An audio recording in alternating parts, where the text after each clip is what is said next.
Suklian po ito ng batak to end the quarter. Yes!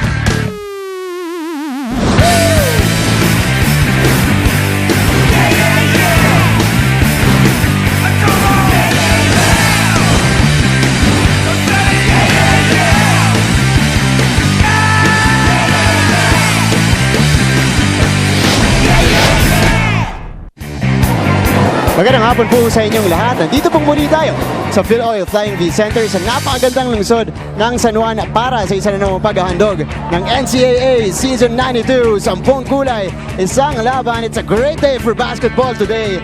Araw po ng Martes, September 27, 2016. And it is playoff time here in the NCAA today. We will determine who will take the number 1 spot going into the Final Four. Ito po, makikita nyo ang ating matchup for today. Is it going to be the Arellano Chiefs or will the San Beda Red Lions prevail in this particular game? So you guys can see Devon Potts and Giovanni Halalon warming up, ready for this big game today. Ito po ulit, aming game today, Arellano Chiefs makikipagbakbakan sa San Beda Red Lions for the number 1 spot here in the season and also going into the Final Four. Again, muli, magandang hapon po sa inyong lahat. We are live here on SNA. Sumasaludo po kami sa pusong palaban ng lahing Pilipino. Ako po si Martin Javier, naglilingkod sa inyo ngayong hapon na ito. It's a full house here at the Phil Flying V Center. Kasama po natin ngayon, Strength and Conditioning Specialist. Nandito si Coach Martin Antonio. Coach, magandang hapon sa iyo. Ramdam na ramdam ko ang energy kahit sa'yo, partner. It's a heavyweight fight Tuesday. The big guns are out. Magtatagpo ang ating dalawang top teams at yan ang magbibigay sa kanila number 1 spot. Let's get it on. Let's get it on. Pero coach, bago na natin puntahan ng game itself, tignan muna natin yung implications ito sa ating Final Four picture. Sino ba ang makakalaban ng bawat kupunan kung sila ay manalo o matalo dito sa ating laro? Martin, pagkatapos ng mga laro natin nung Biyernes, nakita nating nagtapat ang ating 4 na top teams. Ang Mapua Cardinals nagwagi sa Perpetual Help Altas. Sila ang magiging number 3 team with a 12-6 record. Ang Perpetual Help Altas naman ay merong 11-7 record. Sila ang nasa ika-4 na pwesto. Napakaganda ng laban natin ngayong hapon na ito. Ang mananalo sa kanilang ikatlong pagtatagpo ngayong taon ay magiging number 1 team. Tabla ang kanilang kartada, 14-4. Ang makakakuha ng number 1 spot, ang mananalo ngayon, makakatapat ang Perpetual Help Altas. Ang matatalo, ang makakatapat ay ang Mapua Cardinals. Ayan ang ating Final Four picture natin. Preview kung sino ang mananalo at matatalo dito sa ating laro. Pero nabanggit mo, Coach, 14-4 sila dito sa ating season. Good for the top 2 seeds. And they are there not without multiple reasons, of course, as we go to our head-to-head matchup today. Nung una nilang dalawang pagkita, round 1 and round 2, both belong to the San Beda Red Lions. But in terms of statistical categories natin dito sa ating season, Coach, they're both up there sa ating leaderboard, leading the league in most categories. Oo, makikita nga natin noong una nilang encounter, 101-86. Starter points na mayagpag ang San Beda. Pinangunahan yan ni Devon Potts. 71-51 yan. Starter points, Devon Potts. 31 points yung laban na yan. Second meeting nila nung Biyernes, nasabi nga natin, pinagwagian rin yan ng San Beda Red Lions para ma-force itong third round fight nila, the decision maker. 91-81 para sa San Beda. Starter points again na mayagpag ang San Beda, 59-37.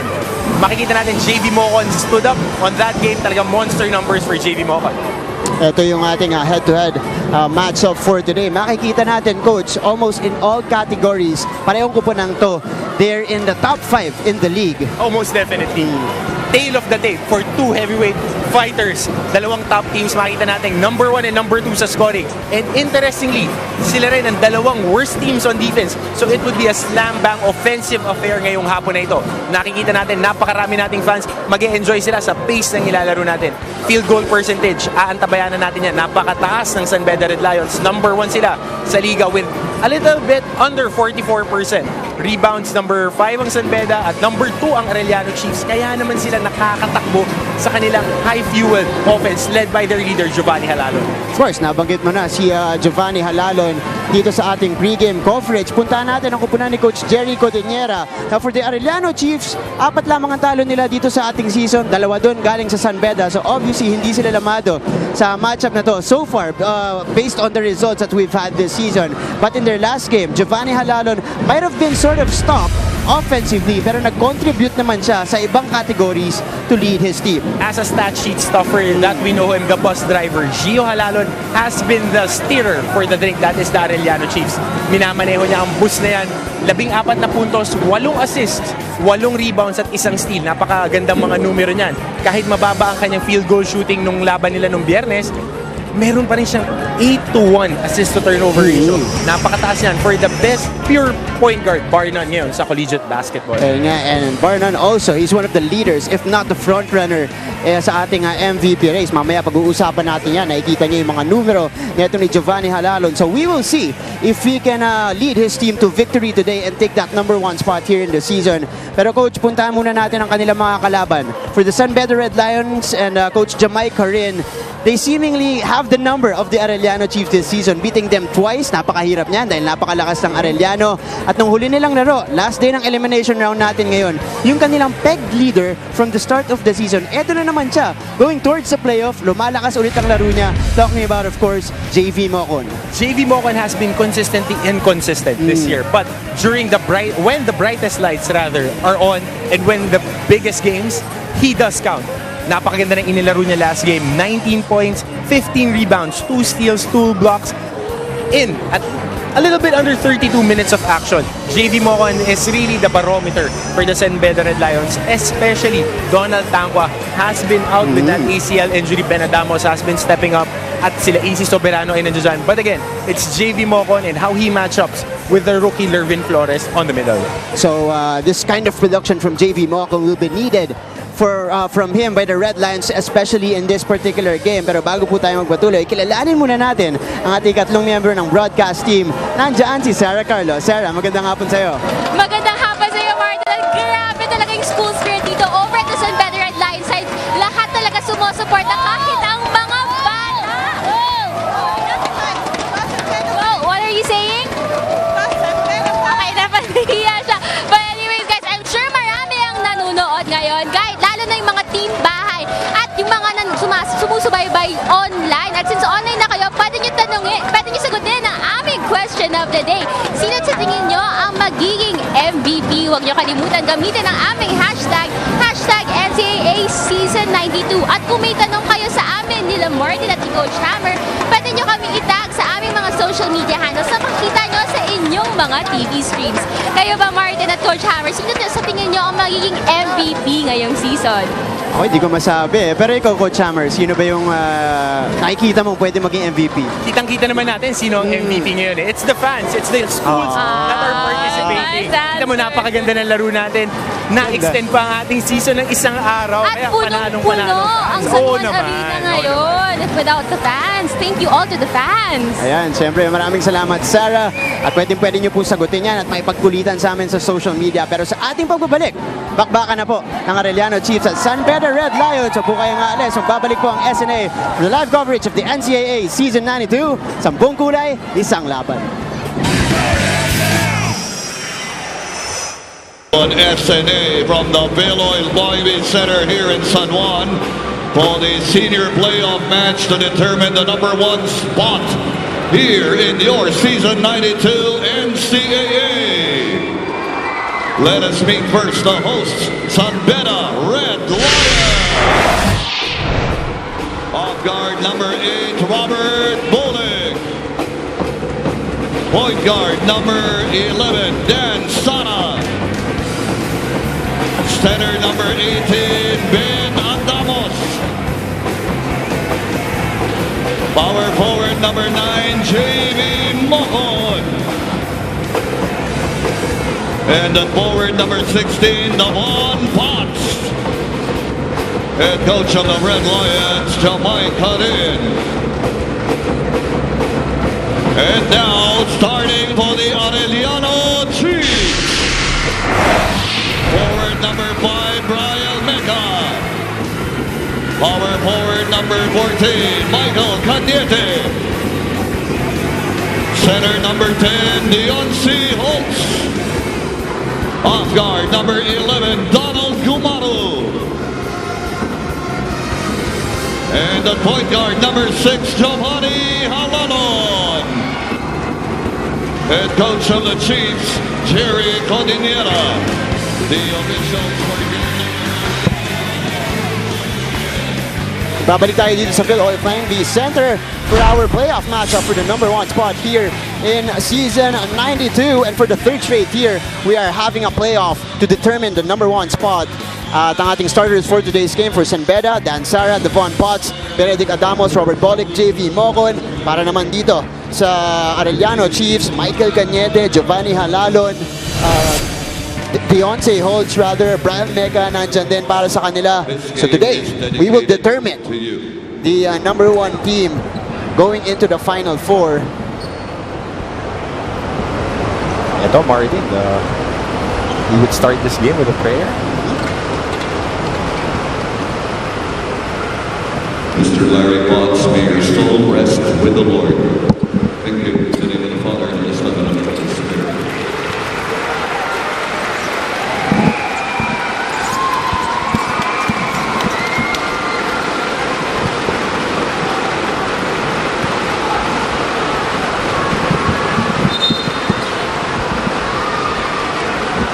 Here we go.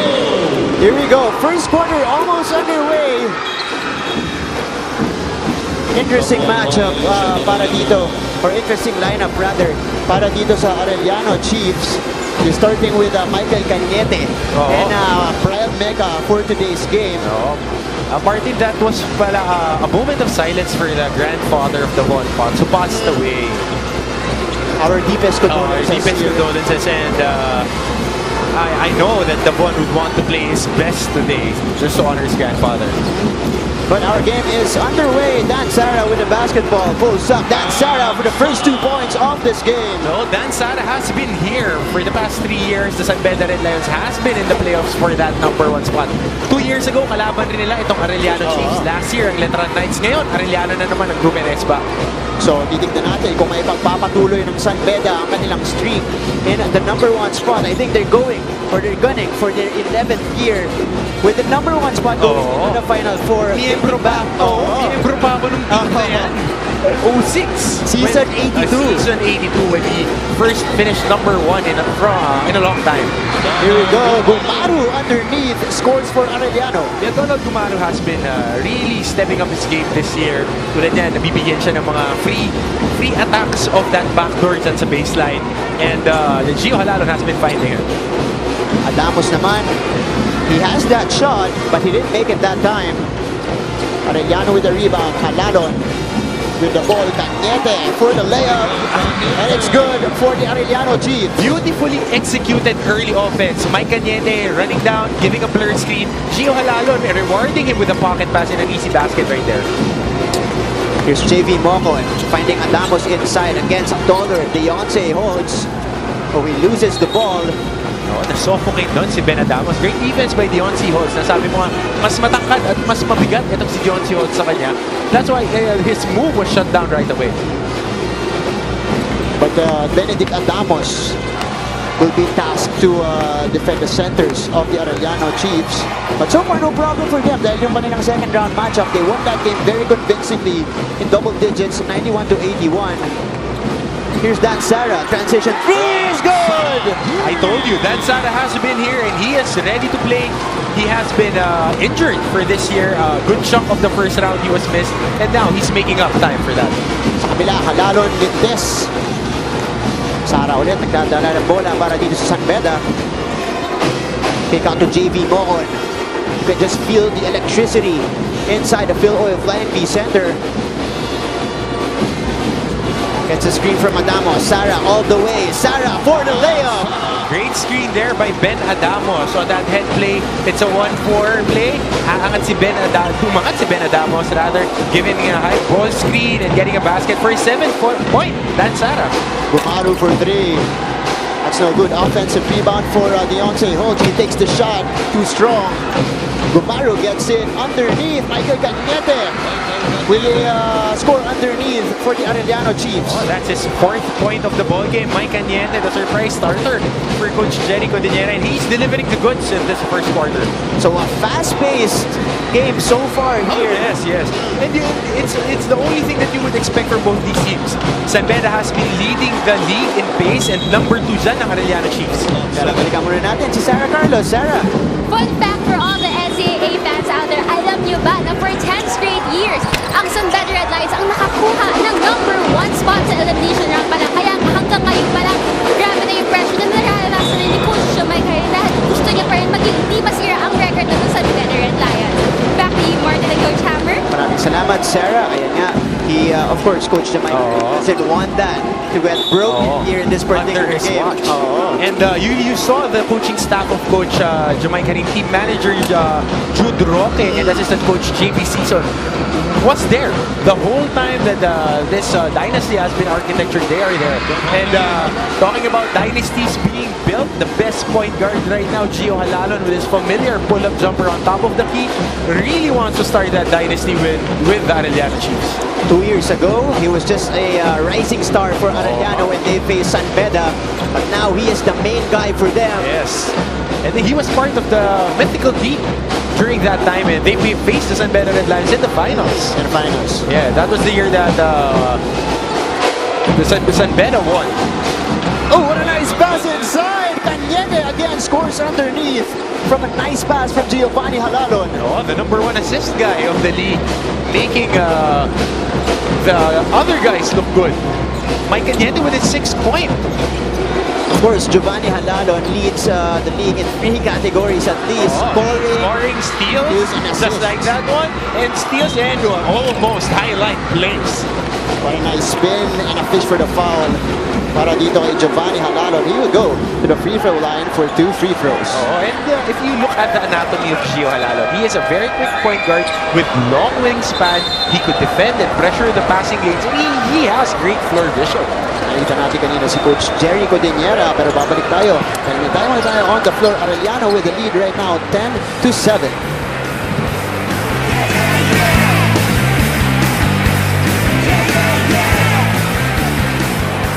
From the bus driver to Michael Cañete. And talking about nice dishes, Gio Halalon has been triggering this offense the whole season. Napakaganda ng inilalaro niya. Nagtitimon para kay Coach Jerry Codinera. Nabanggit natin na he is leading the league in 3 categories. And the 4th one being assist to turnover ratio. Nag-average siya ng at least 2.5 assist kontra sa isang turnover. Napakagandang numero niya, especially para sa guards. And ito, ang kapartner niya, si the conductor, Ken Salado. Ken Salado, of course, will be a vital piece para dito sa Arellano Chiefs. In today's game, Halalon makes both free throws. 12-7 po ang ating talaan. Early 5-point lead for Arellano. 5:20 to go here in the first quarter. Here's Robert Bollick. San Beda moving the ball around. Hindi nakita ni Dan Sara ang pasa. Gumaru all the way for the fast break layup. Oh, great defense there by the Arellano Chiefs. Alam mo, Martin, defense wins championships, but the ones that build dynasties, it's the defense that scores. Tulad nung ginawa na yun ng Arellano Chiefs. Pinasok na rin para sa San Beda. Itong si Noah. Oh, another steal para dito sa Arellano Chiefs. Gumaru on the other end with the easy lay and back-to-back layups for him. One with the left hand, next with the right hand, keeping it balanced. Donald Gumaru. Again, the Arellano Chiefs have been the number 1 team when it comes to triggering fast breaks and scoring on the fast break. And they are the least guys prone to the turnovers na nagbibigay sa kabilang koponan ng pagkakataon na mag-trigger din ang kanilang fast break. Ito yung layup kanina ni Donald Gumaru. Unang layup, ito yung pangalawang layup kanina. So 16-7 so far ang ating talaan, a 9-point lead for the Arellano Chiefs. Here is JV Momon with a reverse. JV Momon continuing his dominance inside para dito sa San Beda Red Lions. He had a monster game by his standards. JV Momon, he needs to really step up for the San Beda Red Lions to reclaim the championship that they lost last year. Aguilar also in for Arellano. Here's Robert Bollick. Gets a foul on Michael Cañete. Oh, and Robert Bolick is no stranger to big games. He played for a championship team in De La Salle, played numerous tournaments for the training team of the San Beda Lions and the La Salle Green Hills also. So he is no stranger to big games. As we take a look at the fast break point so far, it's 8-0 or 8-0 rather para dito sa Arellano Chiefs. Bolick makes the first free throw. Oo, nasabi nga natin na 8-0, averaging 16 a game. Number 1 in the league when it comes to fast break points itong Arellano Chiefs, and we would see if they can continue that blistering pace that they are running right now. So kung matatandaan din natin, ang first matchup nila dito sa ating season, they also got off to the fast start against the Red Lions, but they weren't able rather to hang on to the end. Yes, hindi nila na-maintain, and they were leading by as much as 22 points during that first encounter. Here we go, San Beda forcing that turnover. Soberano all the way for the layup on the other end for San Beda. As I said in the pregame, Martin, itong dalawang teams na to ay number 1 and number 2 sa scoring. They would look to score. They would look to gash the defense on that early attack. Salado, no good. Mapapunta ang bola dito sa San Beda. Again, both teams playing high-octane offense so far in this game. Very fast-paced ang ating panimula dito sa ating laro. I think we have a timeout on the floor. Burangales. Babalik po tayo dito sa NCAA Season 92.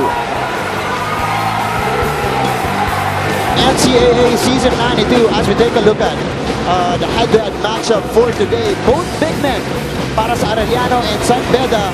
Sa kabila, Benedict Adamos. Para dito naman sa Arellano Chiefs, Lervin Flores, the dispatcher. Oh, and Ben Adamos has been stepping up on that void that Donald Tambua left. At ito, the dispatcher naman, Lervin Flores has been solid the whole year, averaging 9 points and 9 boards, and number 3 in the league when it comes to shot blocks. Itong si Lervin Flores, giving the perfect compliment to the bus driver and conductor. Nasa ilalim, Lervin Flores kailangan trumabaho. Last game, he almost negated the production of JV Bongkot. Kinapustan sila bandang dulo. Titignan natin para magagawa dito niya. Lervin Flores, of course, against Benedict Adamos. Again, Benedict Adamos, a revelation for the Red Lions this season. Dahil nga, wala si Donald Tambua, naipakita niya. Iba niya yung offensive and defensive prowess para sa kanyang kupunan. Again, the best ability is availability, and when the opportunity arose, Ben Adamos took advantage of it and really produced a lot of good numbers. And ready na yan. Naglaro yan sa TIP noon. Ngayon, nabigyan ng pagkakataon dito sa NCAA, kaya magandang nilalaro. But Julius Cadavis off the glass scoring for the Arellano Chiefs. Another revelation. This year, he has been solid for Coach Jerry Cordillera, giving outside shots. And speaking of outside shots, corner 3 by our 3-point king, AC Soberano. Number 1 3-point guy rin nito sa ating season so far. Averaging 39.6% from the 3-point area. AC Soberano will be needed in this particular game. Magandang galaw naman ito ni Julius Cadavis. And off that dribble drive motion, action, high ball screen kay Nununoa, kick out to the corner, fabricating a 3-point shot. Yung opensa ni Coach Jamaica rin. But before those scores, San Beda 6-0 run. Arellano with a up and under move. Ito, isa pa sa unofficial leader in highlight plays. Gio Halalon, niyoyo pa ang bola. 20-17 po ang ating daraan. Arellano still with the lead. Noah inside, scoring easily for San Beda. That's right off the bus of Robert Bolick. Here's Halalon. Goes to Davis. Davis nakahanap ng kakampi. Si Salado against Robert Bolick. Ilalabas muna niya ang bola. Nakita niya si Halalon. Halalon inside. Drop pass to Lervin Flores.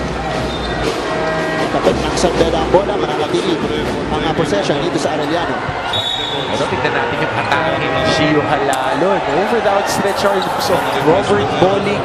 Pinakita yung bola, ibinaba, inangat pa. And ayun, again, fabricating a basket off that dribble drive motion offense. High ball screen ni Nununoa, sliding to the paint, and the great pass there by Robert Bolick. Lead is down to 1 for Arellano.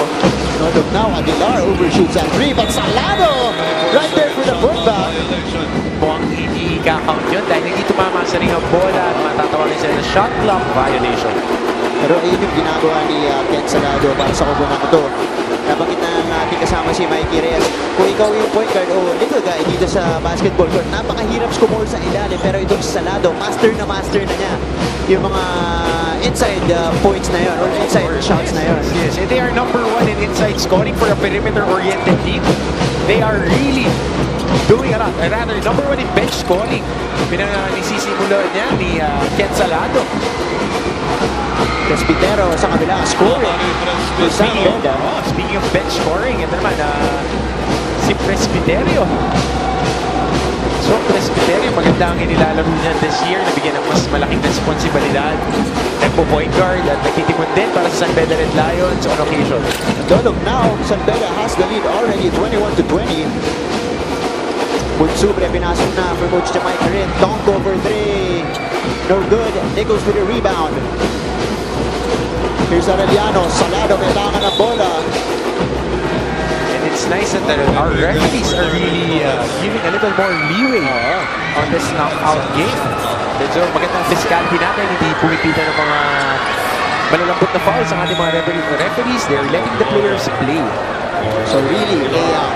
A great way to officiate this game. We need to commend our Commissioner Andy Howe, his technical staff, sila Sharman Gomez, na talagang binibigyan ng pagkakataon maglaro for all the marbles ito ating mga manlalaro.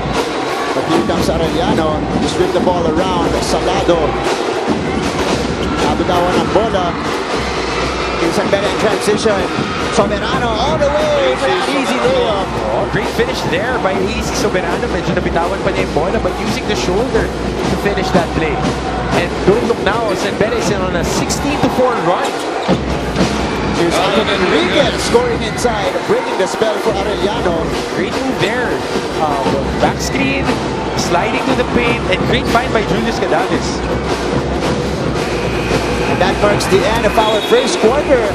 It's been a seesaw game so far, Coach Marky. Nakita natin bumulusok ang Arellano nung sumila. Pero nakuha ng San Beda ang kanilang forma towards the end of that first quarter. Nakita natin maraming palitan ng putok itong dalawang teams. Swinging ng momentum at napakataas ng scoring. At hindi na to malalayo sa kanilang mga averages, and they are the number 1 and number 2 teams when it comes to that scoring. So we will see for San Beda, Dansar with 7 points. Sa kabila naman, Halalon, the bus driver, with 6 points. As you guys can see, the highlights of the first quarter. AC Soberano ending that first quarter with that layup for San Beda. They lead right now 23-22. Magbabalik po kami dito sa NCAA Season 92 for our second quarter of this game.